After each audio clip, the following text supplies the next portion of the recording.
Sarah's trembling fingers gripped the eviction notice as tears blurred the harsh black letters that sentenced her and her 7-year-old daughter Emma to homelessness. 24 hours. That's all she had left before the sheriff would arrive to padlock the door of their tiny apartment at the only home Emma had ever known. The cancer treatments had drained every penny, leaving Sarah too weak to work and too proud to beg. As she watched Emma coloring at their kitchen table, humming softly and blissfully unaware that their world was crumbling, Sarah felt something die inside her chest. The doctors had saved her life, but what was the point if she couldn't even provide a roof over her daughter's head? The morning of their eviction dawned grey and merciless. Sarah had packed their meager belongings into 3 garbage bags and 1 battered suitcase, trying to maintain a brave face as Emma peppered her with questions about their adventure. They sat on the curb outside their former home, Emma clutching her stuffed rabbit while Sarah frantically called shelters, only to hear the same devastating response: full capacity, waiting lists, try again in 3 weeks. 3 weeks. They didn't have 3 hours, let alone 3 weeks. Mommy, why are you crying? Emma's innocent voice cut through Sarah's despair. Just dust in my eyes, sweetheart, Sarah whispered, though they both knew it was a lie. That's when Marcus Thompson pulled up in his pickup truck. He was returning from dropping his own 8-year-old son Tyler at school when he spotted the woman and child surrounded by bags on the sidewalk. Something about the scene of the way the little girl leaned protectively against her mother, the defeated slump of the woman's shoulders stopped him cold.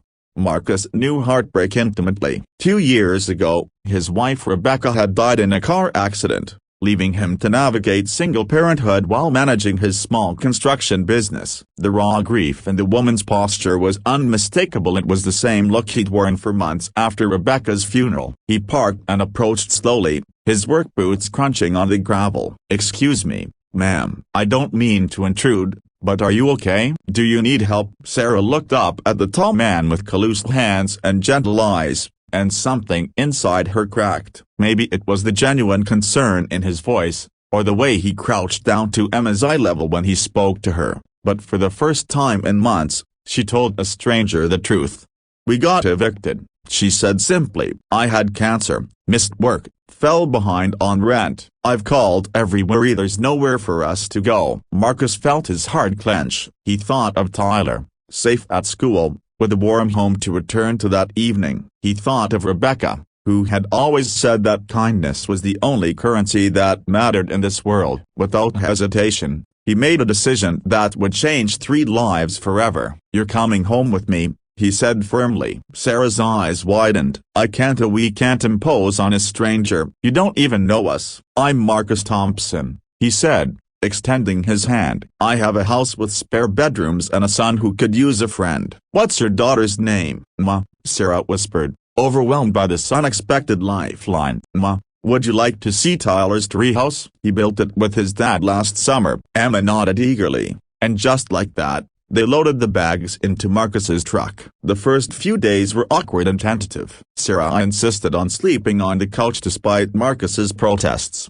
and she tried to make herself invisible, cleaning obsessively and cooking elaborate meals to somehow repay his kindness. Ma, however, adapted with the resilience of childhood, quickly bonding with Tyler over shared interests in dinosaurs and video games. Marcus watched Sarah carefully, recognizing the fierce independence that poverty and illness hadn't managed to break. When she applied for jobs, he quietly made calls to contractor friends who might need office help. When she worried about Emma's school district, he researched the paperwork needed for transfer. When she had a follow-up oncology appointment, he insisted on driving her, waiting in the sterile hallway while she received the news that she was still cancer-free.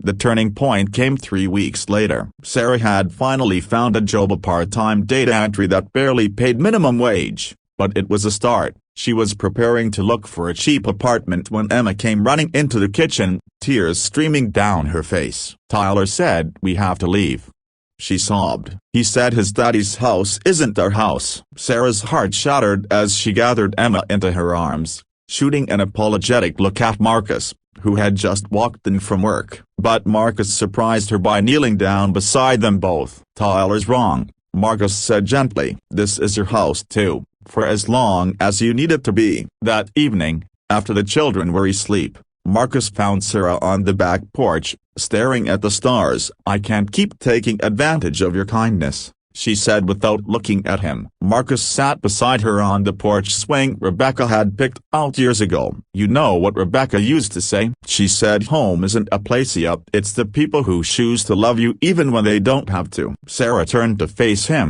seeing her own loneliness reflected in his eyes. "The truth is," Marcus continued, "Tyler and I have been just existing since Rebecca died, going through the motions but not really living. You and Emma, you brought laughter back into this house. You brought life back." Over the following months, their unconventional family found its rhythm. Sarah's job led to a promotion, and she insisted on paying rent despite Marcus's protests. Emma and Tyler became inseparable, and slowly, carefully, Sarah and Marcus discovered that their friendship was deepening into something neither had dared to hope for again.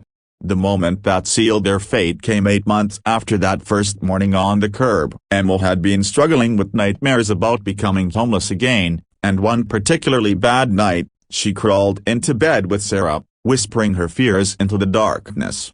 "What if Marcus decides he doesn't want us anymore? What if we have to leave?" Sarah held her daughter close, her own fears echoing Emma's words. The next morning, she made a decision. She would start apartment hunting again. They had imposed on Marcus's kindness long enough, but Marcus had heard Emma's whispered fears through the thin walls. When Sarah approached him about finding their own place, he took her hands in his calloused ones. "Sarah, I have something to ask you, and I need you to hear me completely before you answer." He dropped to one knee on the kitchen floor where Emma had first colored pictures of dinosaurs with Tyler, where family dinners had healed wounds neither adult had known how to address alone.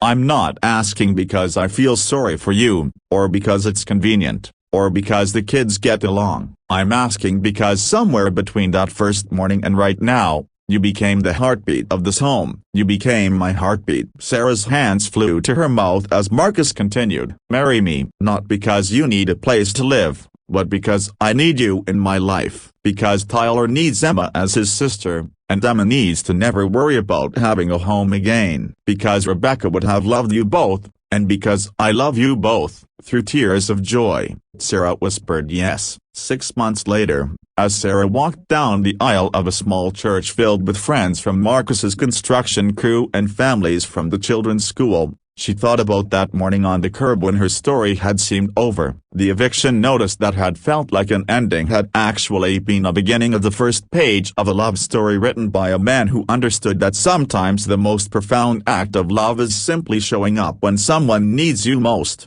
Emma and Tyler walked ahead of her as ring bearer and flower girl, their laughter echoing through the church. In the front row sat Sarah's oncologist, who had become a family friend, and Mrs. Henderson from the school, who had helped with homework during Sarah's job interviews. As Marcus took her hand at the altar, Sarah realized that her cancer hadn't just been a battle for her life, yet it had been the path that led her to this moment, to this man, to this family that had chosen each other against all odds. They had tried to end her story with an eviction notice and medical bills and the crushing weight of single motherhood. Instead, a single dad had helped her begin the most beautiful chapter she had ever imagined possible. "You saved us," Sarah whispered to Marcus during their first dance. Marcus spun her gently, pulling her close. "No," he said, his voice thick with emotion. "We saved each other." In the crowd of well-wishers, Emma and Tyler giggled as they snuck extra cake, secure in the knowledge that home wasn't just a house with 4 walls up. It was the people who chose to stay, who chose to love, who chose to write new chapters together when the world tried to end their story.